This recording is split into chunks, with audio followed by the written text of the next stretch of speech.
This is the control center for the pool system. The gray box on the right is the master electric box, and it has 3 breakers, 220s, which belong to the pool equipment here, and the 40 belongs to the heater. So that is off now, so that the heater's not working. So to be on, what do you do? Flip it up. Flip it up. Okay. You flip it up, okay?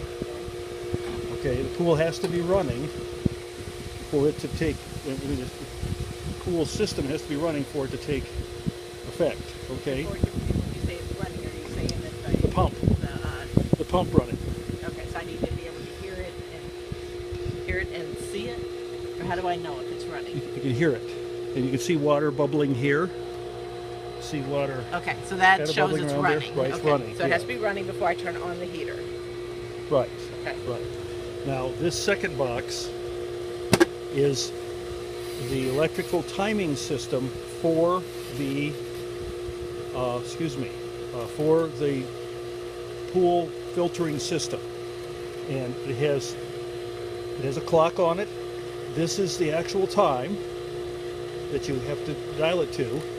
It automatically comes on when it hits this, and automatically goes off when it hits this point at this time. And if you want it, but if you want to turn it on manually, or you just flip this up, or if you want to turn it off, you push this down. Okay, so it's running from, is it running from 12 to 5? Yes. 12 o'clock to 5 o'clock right now? Yes, it is. And that's what the water in the pool is Circulating. That's what that is. Right. Okay, Right. so if I need, why would I want to turn it on or to turn it off manually? I would suggest, because of heating purposes, solar-wise, that we move this back to 10, approximately 10 o'clock, which means that, by the time sun's up around 10 o'clock, this should be pretty good. And then I'd move this back to around 4. You can see I turned things off. Okay? It was about to turn off. I turn it off around 4 because the sun's getting pretty weak. Okay. It's a set screw.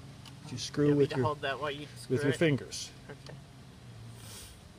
You have to get it good and tight because it'll move if you don't have it good and tight. Now, So when would I turn it on and off manually? Okay, now I'm going to go back and try to get it. What time do you have? It's about 7 till 4. Okay, so it is 4 o'clock right now. So it just turned off, right? Okay. Basically in there. Okay. All right. So that's how that works. Point this out there, sorry. Sorry, yeah, that's how that system works. This is the on. So if I want to turn it on right now, I just do this. Okay. If I want to turn it off right now, I just do this. Okay. And why would I turn it on or off?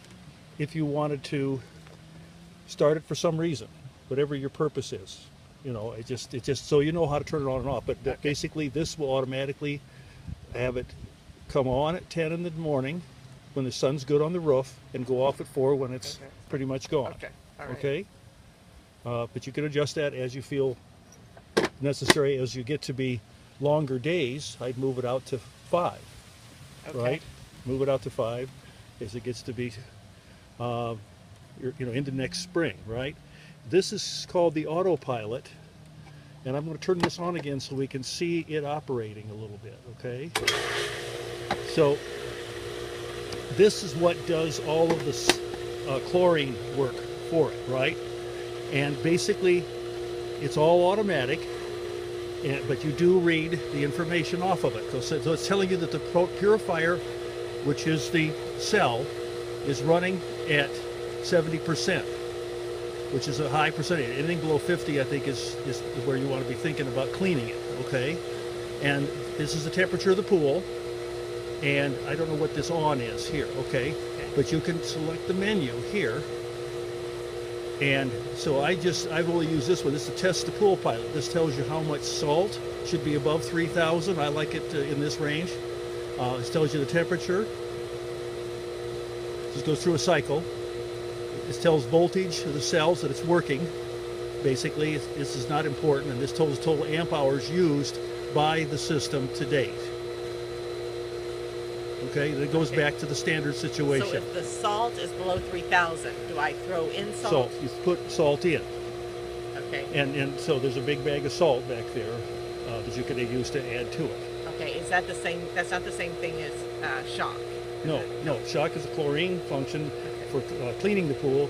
Salt is to provide the sodium chloride for the salination process. I'm sorry, the chlorination process that causes.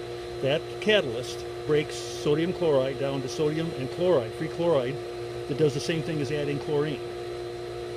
Okay. Okay, so let me go So- through what this stuff is. So I don't need to add. It's supposed to be taking care of the chlorine, but do I still throw in a thing of shock every week? Well, if you're going to maintain it yourself, yes. If you're going to hire somebody to do it, they'll do all that. Okay. Okay, so the way to tell where it's at is to go to Pinch a Penny with a quart of water, a pint of water. They have the tester there. Take it in and they will test it and tell you what it needs. Okay. Okay? Okay? How? Okay. So tell me about the heat. If the pool is not warming up enough, what do I Okay, need well, to do? can I show you the rest of the pool here so Okay. you have some idea? Yep. This is the pump. This black thing is the pump. Okay. And in order to be able to work on the pump, you need to shut everything down and you open this up. You've seen me do that, right? Yeah. Okay, you hit it and rotate it out, and that's got a filter, a removable white filter that fills up with sediments of all kinds that come through the system to that point, and it's there to protect the pump, the impeller in the pump, so that it doesn't damage the pump with a big piece of something that gets in there. Okay? So if it is full of stuff, you stick it in a bucket. No. This is you just take it out and scoop it out, and pressure. You use the hose to spray it off Okay. and clean it up. Okay. This is the filter. And how often do you need to do that? I check it every couple weeks. Okay. Okay. The filter has a scale on the meter here. This is pressure. It has to do with pressure. This is where it should be at a starting point. This is 0 in effect, and fully clean it would be like that. And it's now up to the point where it needs to be cleaned. So the red thing should be where the green is. Is that what you're saying? No, the green and the red thing stay in position. The black thing behind it is what moves. Oh. The higher the pressure is telling you that the more dirty the system is. Okay. So the black thing should be down here where the green arrow is. Okay. Right. And I don't always get it to go that far down when I clean it, but And so since it needs to be cleaned, how do you do it? Is okay, you undo this. Okay. I guess I should show you how to do it. We need to turn this off. Why don't you hold this and you can Okay. see what I do? Okay. So that's the only thing I have to turn off is that button you just did, right? Yes. Okay. The heater, should that be running, will turn off when the circulation stops. Okay, so Circulation in the pool? in this Oh, system. okay. Stops. Okay, so what I'm doing is undoing the filter system. It has this lid comes off. Then this is again the pressure gauge. This is the screw down, and then this is the pressure relief valve here. Okay, I'll show you how all that works. So this Okay. comes off like this. Okay, now what's happening, they've broken the seal, the water is draining down because of that, because it no longer can stay up here, and that's why this thing has to, this is